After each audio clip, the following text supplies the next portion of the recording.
What's the best learning strategy you need to know when you expand or start your business in the United States as an e-commerce seller? This is the number one area that's going to make a difference when you set up the foundation of doing business, whether it's on Amazon, TikTok Shop, Shopify. You want to model the belief system what the best of the best do in the world when information is presented to them. Many times when I do strategy calls with clients, I hear the opposite. Many times they're just looking for, I want a simple this, I need a utility bill, I just need a primary business representative, and this is all I need. They're not even open to this strategy, which makes a night and day difference in the results you're going to get later. My more successful clients, they will use this strategy and they ask different quality questions during the strategy call to make sure they get the best results. I want to share this with you. So the belief system of what the best of the best do, it's the best learning strategy in the world. And the belief system is when anybody's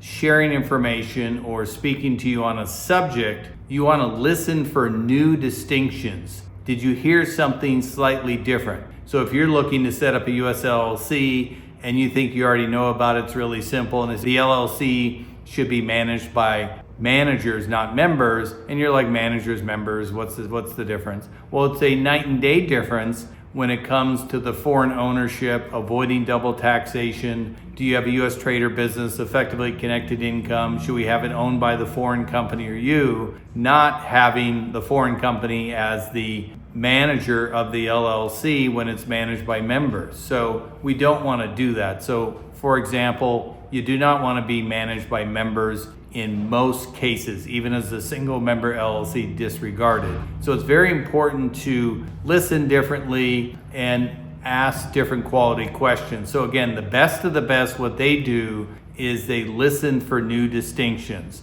Say when you explain the primary business representative and you said it can't be changed, what does that mean for you, Scott? That's a better quality question. You may assume what that means. My conversation with the onboarding team with TikTok Shop is probably going to be different than what you got when you were on the live chat with TikTok Shop. In fact, TikTok Shop is notorious for their instructions online are not updated with the current reality of what they do. So again, when you're working with someone, make sure you listen intently for little distinctions. Don't do what most people do, which is they make assumptions based upon generalizations and they tune out. So they sort for what's called sameness, meaning if someone starts talking about an LLC, they kind of doze off. I already got an LLC, it's simple. I set up Wyoming, I don't need to hear anything else. Well, that's not what the best of the best do. They say, I have a LLC in Wyoming. This is the way I have it structured. This is the address I have in the Wyoming LLC. Will that impact anything I'm doing when it comes to verification on banking, Amazon, TikTok Shop? Do I need to amend anything now? That's probably the same address on the IRS. What should I do differently there? Will that impact anything I've done? Should I start over, form a new one? Should it be really taxed as a partnership so I don't have double taxation because I'm from the UK or Australia? I think I'm going to be engaged US trade or business.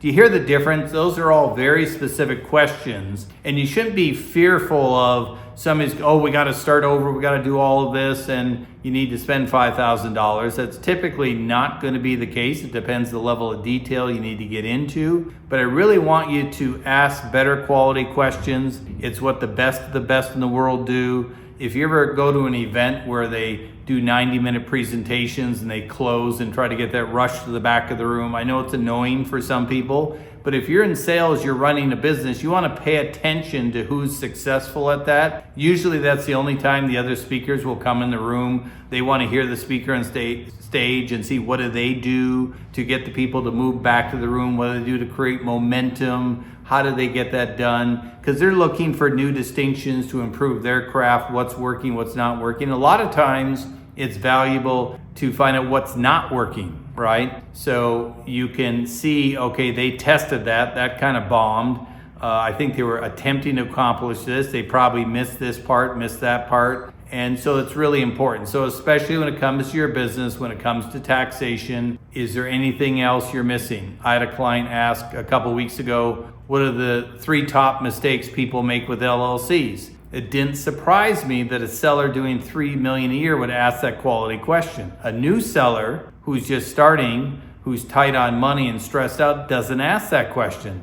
They don't even want to know what the answer is. This is something that can be a game changer for you, is asking better quality questions, get excited about new distinctions, ask more questions to get clarity, find out what do they recommend, what should you avoid, and also you can ask, is there any other support services I should have in my situation? Even if you don't offer it, maybe you have a partner that does, what else should I be considering? You want to get the full picture, wouldn't you? I know we're used to a lot of marketers over-promising what their package includes, all the magical things. Everybody will make $1 million, in the next 48 hours. It's just, there's a lot of over-promising. That's an exaggeration, obviously. So you just want to be careful and ask better quality questions. So when you go into this, you'll be more successful. Very important when you're expanding to the United States, even if you're selling through a foreign entity, what are the tax responsibilities? Even if Amazon's collecting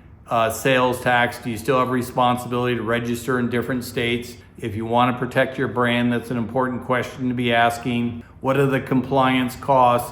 How does this work? What happens when I start Shopify? What are the additional compliance costs that are going to come into play? You just want the reality of that so you can put it into your estimates, your spreadsheets, your budgeting software as you're moving forward. Especially important if you have a partner, so you're both on the same page. So hopefully you've learned a few distinctions here. Leave some quality questions in the comments. We'll see if we can redefine those for you and get you better information. So when you look to launch and expand in the United States, you can do that with confidence, moving forward, that you're protected and doing it properly so you can sleep well at night. That certainty and confidence will be a ripple effect in every other part of your business when you know you're on a solid foundation. When you've done businesses before, you kind of half-assed done it, and you're on a shaky foundation, that uncertainty impacts everything you do. So let's not do it this time. Let's do it right. Reach out if you need some support from myself or our team. We look forward to working with you. Have an outstanding day.